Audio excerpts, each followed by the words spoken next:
1960년대에 히피 운동이 미국을 휩쓸던 시절입니다. 보수적인 미국의 남부에서 일어난 일인데요.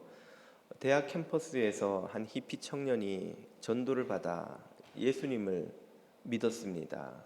전도자가 말하기를 가까운 교회에 주일에 나가서 신앙생활을 하라고 권했던 거죠. 당연히 주일 예배 시간이 몇 시인지 알 리가 없는 이 히피 청년은 아침에 눈 뜨는 대로 주섬주섬 챙겨 입고 그냥 가장 가까운 교회를 찾았습니다. 도착하니까 교회 문도 닫혀 있고 입구에 사람이 아무도 없어서 이렇게 문을 열고 들어갔다는 겁니다.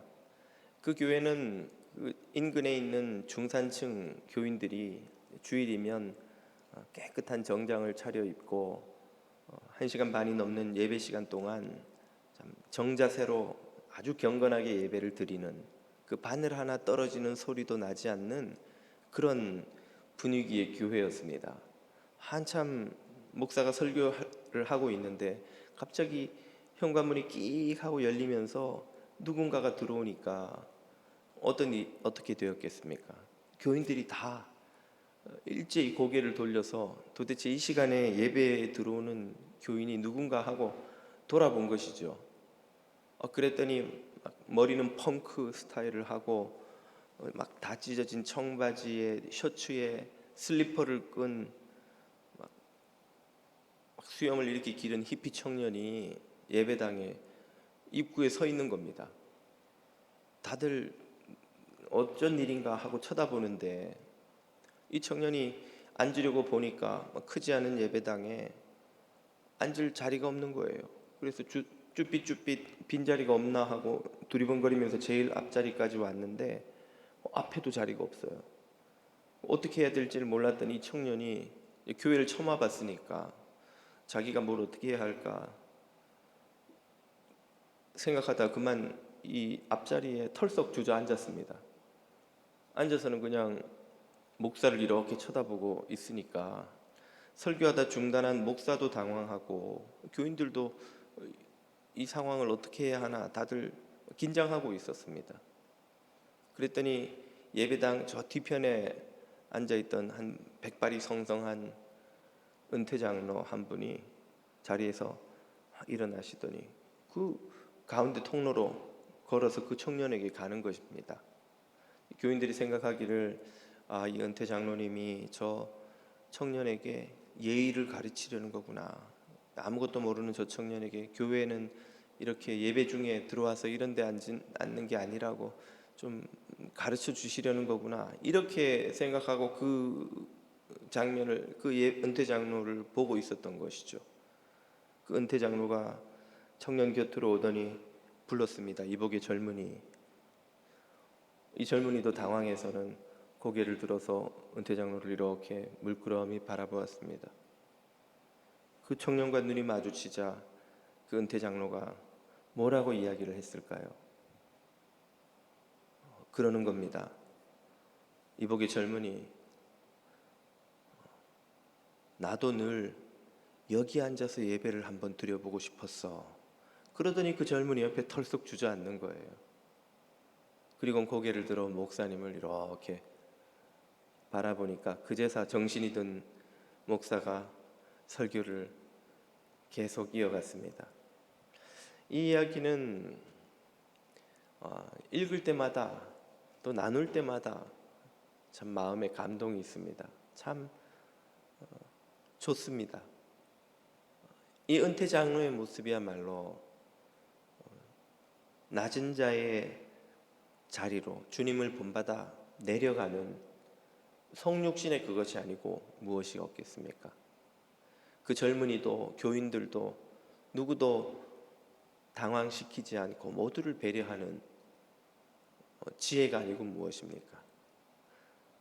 자신이 그 젊은이의 자리에 내려가서 그 교회에 처음 와서 아무것도 모르는 젊은이의 곁으로 가서 그 젊은이를 배려하는 사랑의 섬김이 아니고 무엇이라 하겠습니까?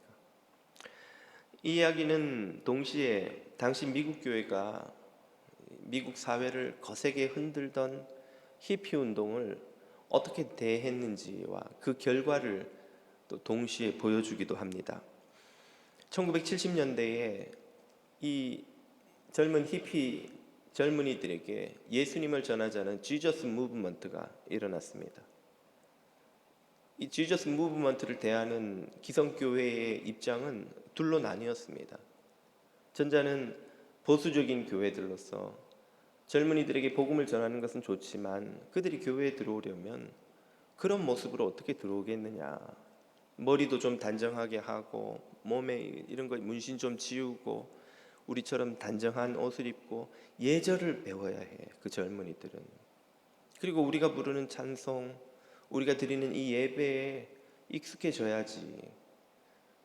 그런 엄격한 태도를 간직하고 보수하고 있었던 교회들은 이 젊은이들에게 복음을 전하는데 아무래도 보수적일 수밖에 없었습니다.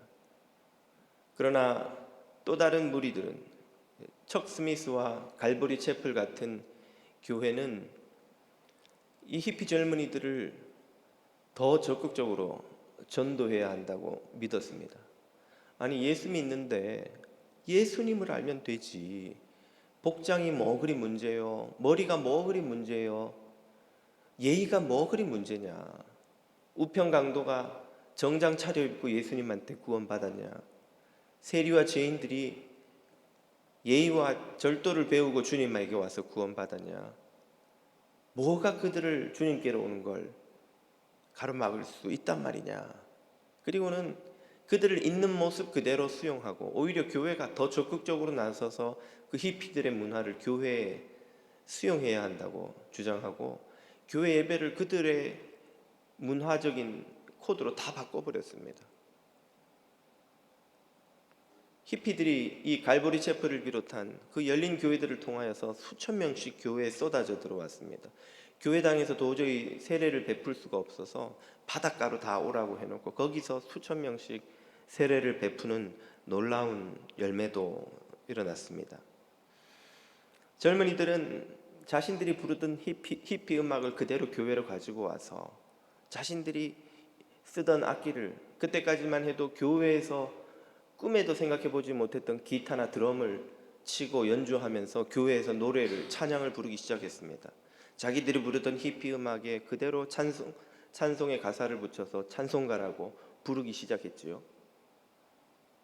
그래서 갈보리 채플과 같은 교회들의 예배 형식은 당시 기성교회가 교회의 그것과 너무나 달라 보였고 이게 교회인가 싶은 그런 모습의 예배를 그들은 드렸습니다.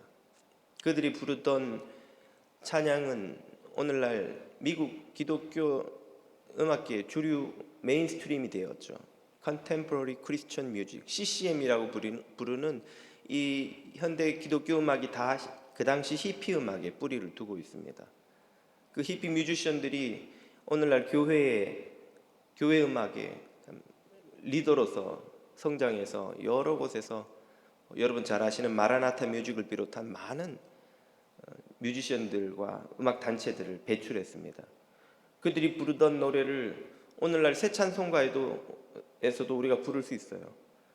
살아계신 주 나의 참된 소망, 작은 불꽃 하나가 큰 불을 일으키어 여기에 모인 우리 사랑받는 주의 자녀라.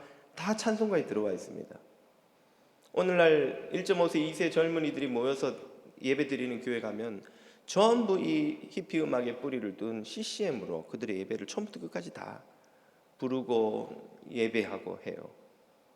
윌로우 크릭이나 세를백 처치처럼 이 갈보리 채플의 철학을 수용해서 오늘날 부흥 운동을 주도하고 있는 교회들 역시 다 그런 방식으로 예배를 드립니다.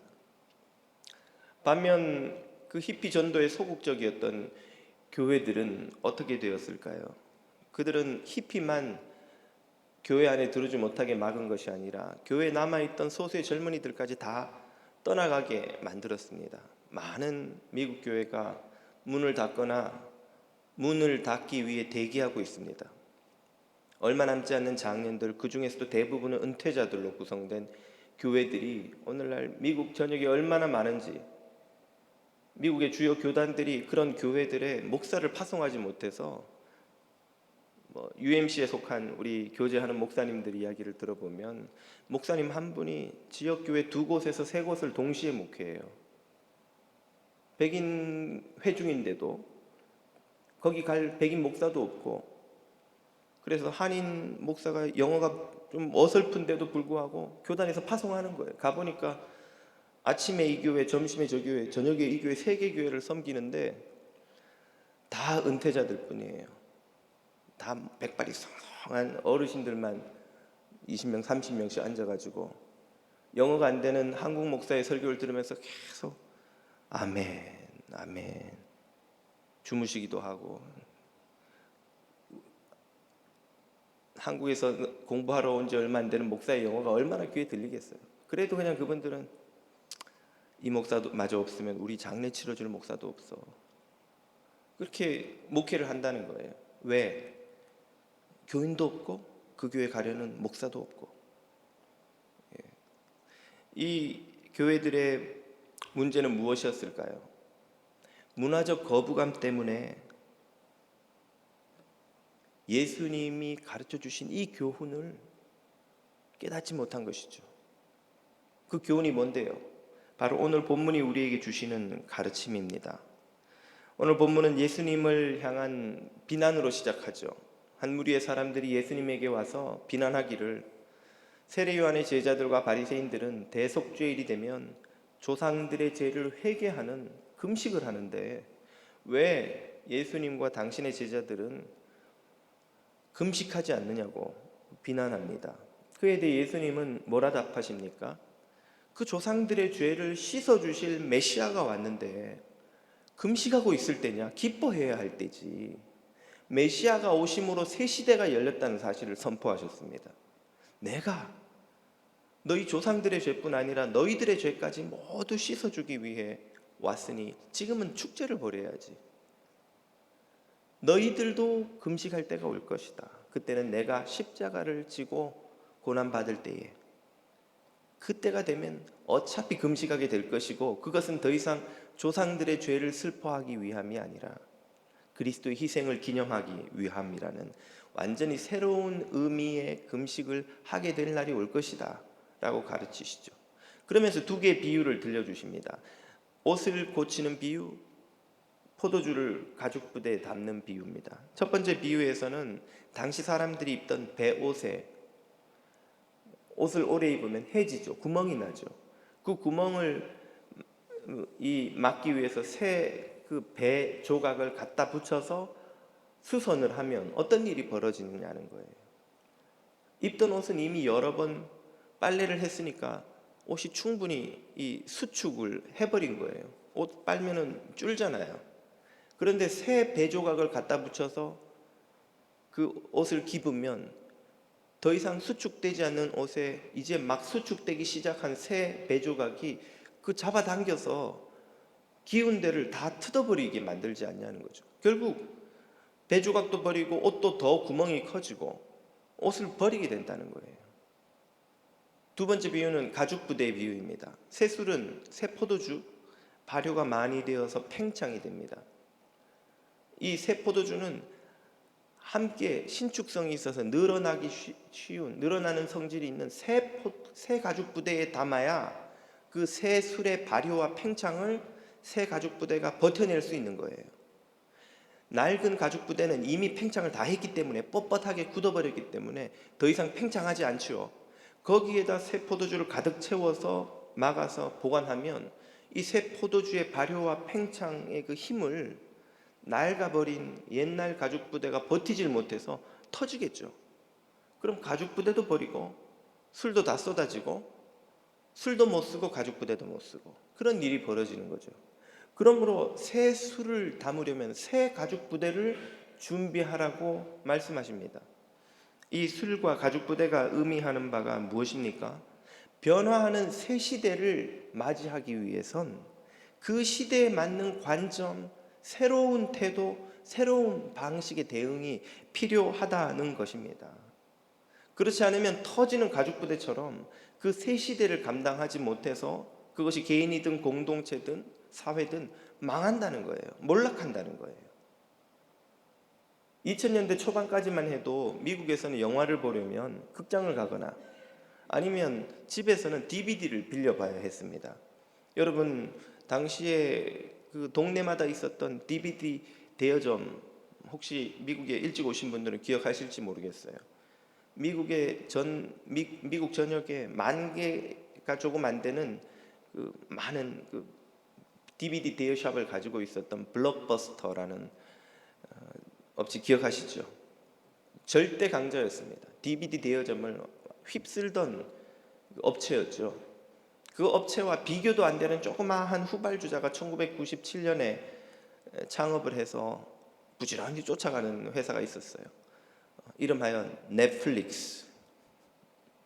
여러분, 이제는 전 세계인이 모르는 이가 없는 회사가 되었죠. 넷플릭스는 블록버스터와 비교도 할 수 없는 조그만 후발주자였지만 그들의 운명을 바꿔놓은 결정을 2007년에 합니다. 비즈니스 모델을 온라인 스트리밍 서비스로 바꾸기로 한 거예요. 넷플릭스가 그런 시도를 할 때만 해도 블록버스터는 비웃었습니다. 누가 영화를 동네마다 집집마다 문 열고 나가면 다 우리 블록버스터 DVD 대여점이 있는데 누가 온라인으로 그 영화를 보겠냐는 거예요. 그때만 해도 미국에 온라인 서비스가 되는 데가 얼마 없었습니다. 이 넓은 나라에 어디에 언제 온라인이 들어와서 사람들이 어떻게 온라인으로 영화를 보겠냐고. 넷플릭스의 시도를 우습게 여겼던 블록버스터는 그들이 가진 10,000개에 이르는 대여점을 자랑스럽게 여겼죠. 불과 10여 년이 지나지 않아서 어떻게 되었습니까?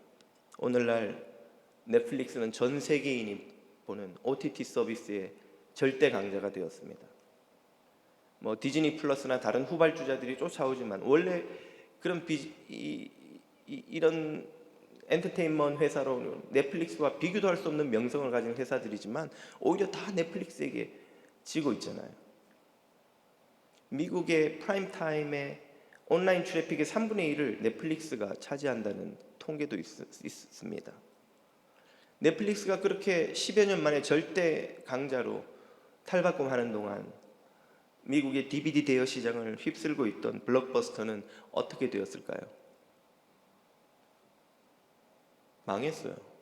흔적도 없이 사라졌습니다. 더 이상 블록버스터에 가는 사람도 없고, 제가 한 뉴스에서 10,000개 가깝던 스토어가 1개로 줄었다고, 하나만 남았다고 하는 기사를 본 적이 있는데 지금 그것도 남아있는지 문을 닫았는지 모르겠어요.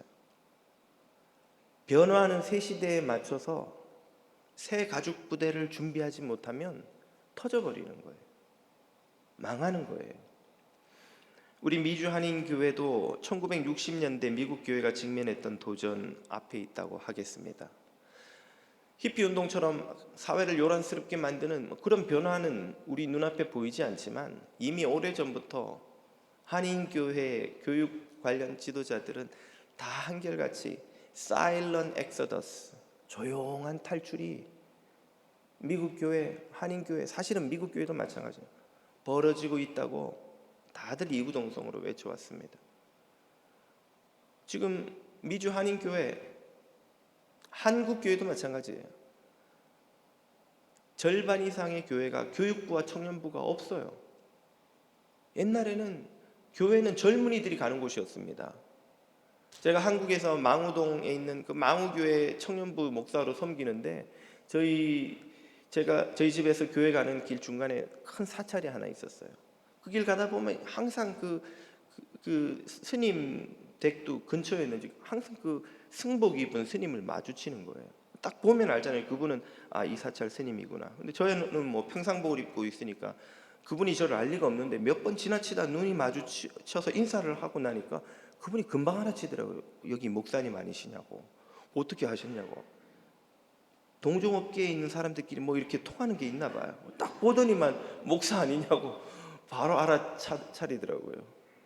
그래서 뭐 이런저런 대화를 하면서 이렇게 교회도 가고 그분은 사찰로 가고 이랬는데 가다가 이제 그런 이야기를 했어요. 사찰이 꽤 커 보여서 여기는 불자들도 많이 오시나 봐요. 그랬더니 그분 말씀이 불자가 많긴 한데 저희는 늘 그 교회가 부러워요. 뭐가요? 그랬더니 교회는 젊은이들이 가득하잖아요. 우리는 다 어르신들이에요. 그래서 그 말 들으면서 마음이 한편에서 뿌듯한 거예요. 맞아, 우리 교회는 젊은이들이 많지. 불과 20년, 30년 전 그래도 교회는 젊은이들이 가는 곳이라고 여겼던 시절이 있었습니다. 오늘날 교회 절반 이상이 교육부도 청년부도 없어요. 청년들이 적은 게 아니라 없습니다. 장년들만 그냥 회중으로 썰렁한 예배당, 그 장년 중에 절반 이상이 은퇴자들이에요. 그럼 그 은퇴자들이 주님 곁으로 가고 장년들이 은퇴자가 되고 그 교회가 문을 열고 있을 날이 얼마나 될까요? 여기에 더해 팬데믹의 쓰나미가 지금 교회를 휩쓸고 있습니다. 많은 교우들이 현장에 예배 안 나오고 있고 온라인으로 드리지만 기독교 언론사들은 한결같이 입을 모아 온라인 예배를 드리는 이들 중에 상당수가 믿음을 잃었을 거라고 우울한 예측을 내놓고 있어요. 설문조사를 하면 팬데믹이 끝나도 현장으로 안 나가고 그냥 온라인으로 계속 예배 드리겠다는 수도 상당합니다. 우리 교회가 속한 해외 한인 장로회 KPC에 있는 미주에 있는 한인 교단 중에 가장 큰 규모를 자랑하지요. 그런 우리 교단조차도 최근 한 5, 6년 동안 총회 때마다 열띤 논쟁을 벌이는 핫 이슈가 있어요. 노회 통폐합입니다. 2개, 3개 노회를 통합해서 하나로 만드는 거예요. 왜? 그전에는 잘 독립적으로 운영되던 노회가 소속 교회들이 계속 문을 닫아서 노회로 운영이 안 되는 거예요. 노회가 운영되기 위해서 최소 몇 개 교회 이상의 그 룰이 헌법에 있습니다. 그 교회 수를 맞추지를 못하는 거예요. 노회는 문을 닫아야 돼요. 닫게 할 수는 없으니까 곁에 있는 다른 노회하고 자꾸 통합을 시켜가지고 2개, 3개 노회가 합해서 1개 노회가 되면 문 안 닫고 계속 유지가 되잖아요.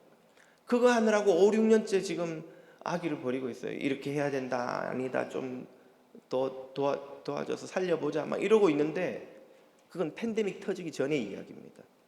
팬데믹이 터지고는 더 빠른 속도로 교회들이 문을 닫고 있어요. 저희 노회에 속한 교회도 리스트는 쭉 있는데 전화하면 연락이 안 되는 교회가 많습니다.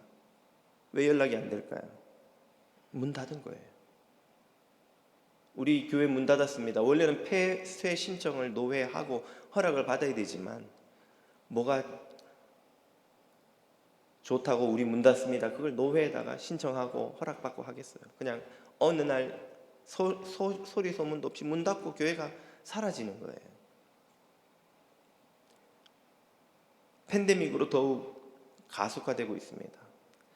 한국 교회 그리고 한인 교회들이 직면한 이 급속한 시대 변화와 위기에 대응하지 않으면 우리는 터진 가죽 부대가 될지도 모른다는 말이죠. 그래서 우리 당회가 최근에 2가지 결정을 내렸습니다. 이 예배와 관련하여서 첫 번째가 바로 오늘 우리가 드리는 이 오클랜드 사부 예배, 8박 사부 예배를 젊은이 중심 예배로 드리는 것입니다. 과거에도 우리가 젊은이들이 더 예배에 접근할 수 있도록 이 예배를 찬양 예배로 디자인을 했습니다만 아직도 눈높이가 젊은이들에게까지 내려가지 못했다는 반성을 하면서 더 젊은이들이 교회에 접근하기가 쉽게 예배를 더 젊게 만들어 보자고 고민 끝에 결정한 것이죠. 오늘 여러분이 겪은 것처럼 찬양을 더 길게 더 충분히 하고 예배 순서를 대폭 간소화했습니다.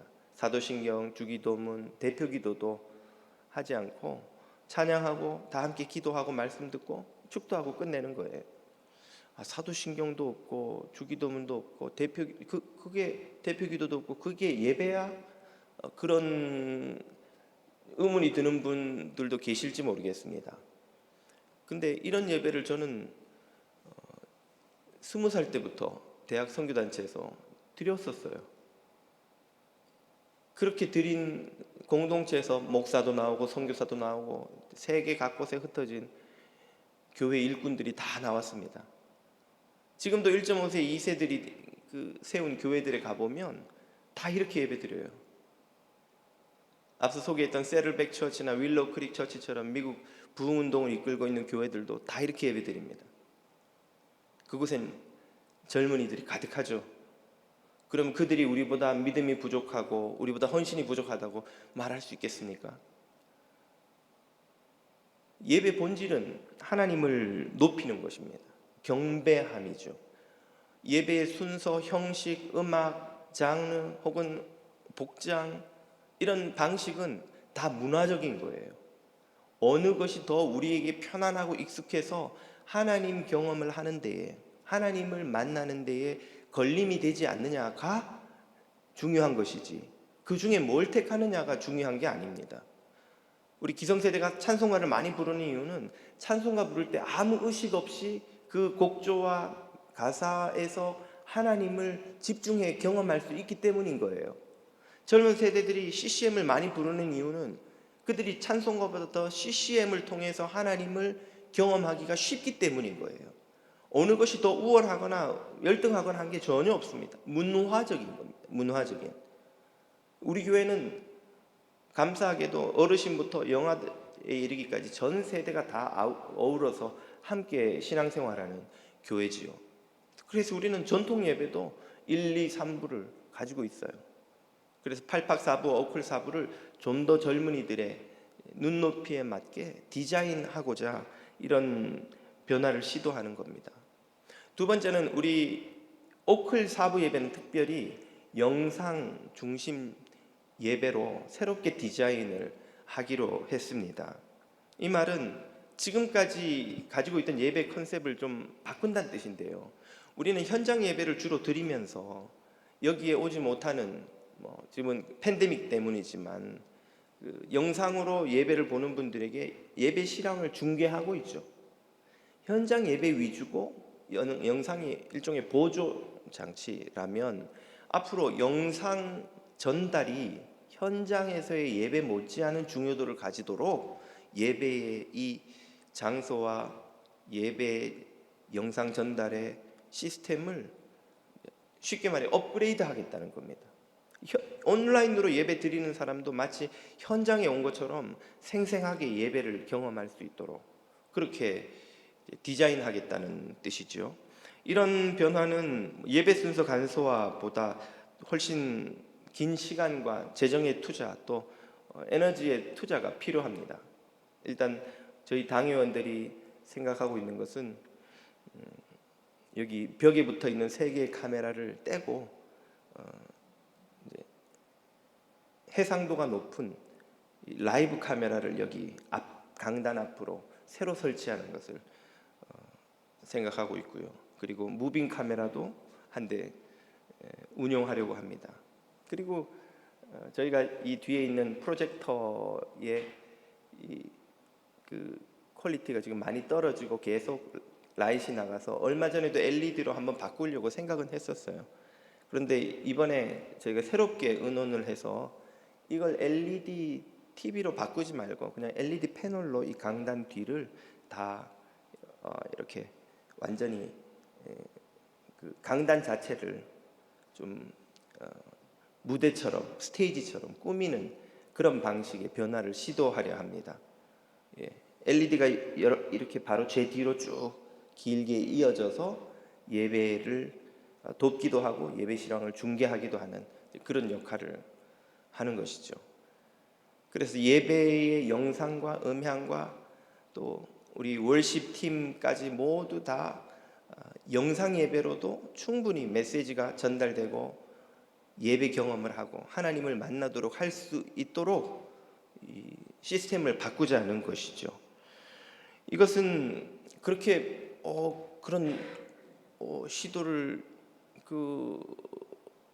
해도 되는 건가요? 그 예배가 그렇게 전달이 돼도 되는 겁니까? 하는 생각이 드시는 분들도 계실지 모르겠습니다. 그러나 온라인 영상 예배는 사실은 이미 새로운 것도 아니고 지금 다음 세대를 전도하기 위해서 앞선 시도를 하는 교회는 요즘 대두되는 메타버스 개념을 이용해서 온라인 처치를 만들어서 전도를 시작한 교회들이 이미 많습니다. 예배뿐 아니라 교회의 모든 사역 경험을, 목회에 참여하는 경험을 전부 온라인으로 할 수 있도록 하는 것이죠. 왜 그렇게 할까요? 지금 우리들이 온라인을 겪는 경험보다 훨씬 더 우리 다음 세대는 온라인에 깊이 의존해 있습니다. 이 친구들은 눈 뜨면서부터 사방이 다 온라인이에요. 당장 저희 집 애들만 해도 학교 갔다 오면 아이패드부터 잡고 앉아요. 예전 같으면 아이패드 손대지 마, 숙제부터 해 그러는데 숙제를 다 아이패드로 해야 돼요. 손으로 쓰는 게 하나도 없어요. 전부 아이패드로 선생님하고 뭘 주고받고 거기에다가 해서 클릭하면은 숙제한 게 바로 선생님한테 가서 선생님이 체크를 딱 할 수 있도록 해서, 그냥 아이패드가 없으면 숙제를 할 수가 없어요. 숙제 끝나고 이제 노는 것도 아이패드로 놀아요. 친구들하고 못 만나니까 전부 친구들하고 뭐 텍스트 주고받고 뭐 친구들 이야기 다 아이패드로 해요. 그거 하지 말고 좀 다른 거 하면서 놀아. 노는 게임이 전부 아이패드 안에 들어가 있어요. 이걸 손에 놓으면 애들이 할 일은 뒷마당에 가서 땅 파는 것밖에 없는 거예요. 땅 파는 걸 얼마나 하겠습니까? 잠시 파고 나면 또 들어와서 뭘 하려면 또 그걸 손에 잡아야 돼요. 아이들은 이제 온라인이 삶의 일부가 아니라 거의 삶의 전부나 마찬가지로 바뀌어가고 있습니다. 이런 다음 세대를 전도하려면 그들에게 가장 익숙한 도구인 온라인 채널을 이용하지 않으면 안 되는 거예요. 이건 우리에게 선택의 문제가 아니라 앞으로 망하느냐 사느냐의 문제가 될 것입니다. 이미 우리도 기성세대인 저와 여러분도 쇼핑 어떻게 하세요? 메이시 가서 뭐 사들고 오시는 분 얼마나 계십니까? 다 아마존에서 구입하지 않으시나요? 메이시 같은 대형 몰들이 다 문을 닫고 남아있는 매장도 쇼룸 정도의 기능만 있습니다. 사람들이 온라인으로 살려다가 이걸 직접 봐야 되겠는데 싶으면 가서 한번 보고 사는 그 정도 기능 이상으로 크게 기능이 남아있지 않아요. 앞으로 이런 변화는 더 급속도로 이루어질 것입니다. 선교의 기본은 성육신이죠. 대상의 눈높이로까지 내려가는 것입니다. 내려감은 우리에게 많은 불편과 어색함을 또 낯섦을 받아들이기를 요구합니다. 나는 젊은이들 전도하는 건 찬성인데 교회가 불편한 건 싫어. 왜 이렇게 낯선 걸 자꾸 해? 어색하고 이상해. 이게 뭐야? 그런 건 난 수용이 잘 안 되네. 그건 전도하지 말자는 이야기예요. 여러분 집에서 자녀들하고 같이 뭘 하려면 여러분이 좋아하는 걸로 놀 수 있습니까? 여러분이 아이들한테 야 장기 두자고 하면 장기판 꺼내보세요. 아이들하고 장기 두시는 분, 애들하고 놀려면 체스를 꺼내든지 애들이 노는 테이블에서 하는 게임을 하든지, 정말 아이들과 놀고 싶으면 우리도 아이패드를 잡고 게임을 해야 돼요. 마인크래프트를 하든지 무슨 게임을 해야 됩니다. 마인크래프트가 뭔지 모르시죠? 예. 요새 아이들이 그냥 안 하는 아이들이 없는 게임이 있어요. 그 아이들이 하는 걸 같이 해야 나도 어울릴 수 있는 거예요. 내가 하는 걸 같이 하자고 하면 못 놀아요. 장기 두자, 바둑 두자고 그래 보세요. 어떤 애들이 요새 부모하고 장기 바둑이 뭔지도 모르는데 윷놀이 하자고 해보세요. 이게 뭐예요? 드럼 스틱이야? 집에서 아이들과 놀려고 해도 우리가 내려가야지 아이들이 우리한테 올라오지 못해요. 우리가 젊은이들에게 전도하려면 어떻게 해야 되겠어요? 우리가 내려가야 돼요. 그 내려가는 건 낯설고 불편하고 우리의 희생을 요구합니다. 그게 선교예요. 그게 성육신입니다. 모든 선교는 성육신 없이 안 됩니다. 중국 선교를 위해서 서구의 많은 선교사들이 중국으로 들어갔지만 현대 선교의 문을 연 허드슨 테일러가 중국 선교를 시작한 것을 진정한 현대 선교의 기초로 시작으로 잡습니다. 왜 그렇습니까? 다른 선교사들은 전부 중국 들어가서도 해안에 있는 그 발달한 도시 쪽에서 외국인 거주 지역에서 살면서 영국에서 입던 옷 그대로 입고 영국에서처럼 하인 부리고 영국의 삶을 그대로 갖고 가 살았던 거예요. 하지만 허드슨 테일러는 중국에 도착하는 즉시 중국인의 옷으로 갈아입고 머리를 깎고 변발을 해서 중국 사람처럼 하고 중국 사람들 사는 동네에 들어가서 중국어를 배우기 시작해서 중국 사람들 눈높이로 내려가서 중국인들이 사는 내지로 들어가 선교를 시작했습니다. 그래서 내지 선교회가 시작된 것이죠. 선교의 기본이 성육신이라면 우리가 전도의 기본도 성육신인 걸 깨닫지 않으면 안 되죠. 사도행전 15장을 보면 초대교회는 갈림길에 섰습니다. 이방인들을 전도하기 시작하니까 예루살렘 초대교회의 지도자들이 둘로 나뉜 거예요. 바리새파 출신 기독교인들은 이방인들도 우리처럼 율법을 다 지켜야 교회에 들어올 수가 있지 라고 주장한 반면 사도 바울을 비롯한 전도자들은 이방인들이 예수님을 믿어서 믿음으로 구원 얻는데 왜 우리에게만 익숙한 율법을 듣도 보도 못한 그 이방인들에게 강요하느냐, 그건 그들에게 교회에 들어오지 말라는 소리다 하고 논쟁을 벌인 거예요. 정말 다행스럽게도 초대교회 지도자들은 전도자의 손을 들어주었습니다. 그래서 이방인들에게 율법을 지킬 것을 요구하지 않은 채 예수님을 전하도록 결정하였죠. 그리고는 그 결정을 지중해 연안에 있는 전도한 교회에 편지를 보내면서 쓰기를 성령과 우리는 이것이 옳은 줄로 알고 여러 교회에 전하노니. 성령의 역사로 초대교회가 이런 열린 결정을 하였기에 복음이 2000년 동안 지중해를 넘어서 온 세계로 퍼져서 오늘날 전 인류의 3분의 1이 자신을 그리스도인이라고 고백하는 시대를 맞고 있죠. 만약 그때 역사에는 가정이 없지만 초대교회 지도자들이 바리새파 기독교인들의 말을 듣고 이방인들에게도 율법을 지킬 것을 요구하기로 결정했다면 기독교는 유대교처럼 지중해 연안의 중동의 소수의 사람들만 믿는 지역 종교로 어쩌면 남았을지도 모릅니다. 성령의 역사로 하나님의 뜻대로 예수 그리스도의 가르침대로 새 수를 새 부대에 담듯이 새 시대에 맞는 새로운 방식의 관점과 태도를 그들이 가졌기에 오늘 우리는 놀라운 복음의 부흥의 시대를 맞고 있는 것이죠. 초대교회가 섰던 갈림길, 미국 교회가 섰던 갈림길에 우리 한인교회도 서 있습니다. 우리도 주님의 말씀에 순종해서 새 수를 담을 새 부대를 준비한다면 주님께서 우리 앞에 다음 세대의 선교의 문을 활짝 열어주실 줄로 믿습니다.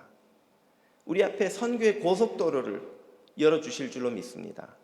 올해는 우리 뉴저지 장로교회 50주년이 되는 희년입니다. 정말 의미 있고 50년을 은혜로 달려온 것에 감사가 넘치는 해이지만 이 한 해가 우리가 새 부대를 준비하느냐 그렇지 않느냐에 따라서 우리 교회에게는 침몰하는 타이타닉이 되느냐 아니면 새롭게 도약하는 희년이 되느냐를 가르는 갈림길이 될 것입니다. 우리는 어느 길로 가야 할까요? 우리 모두가 새 수를 준비하는 새 부대를 준비하여서 새롭게 도약하는 뉴저지 장로교회의 희년이 되기를 우리 모든 성도들이 되시기를 우리 주님의 이름으로 축복합니다. 오늘 주신 이 말씀을 붙들고 같이 기도하는 시간 잠깐 갖겠습니다.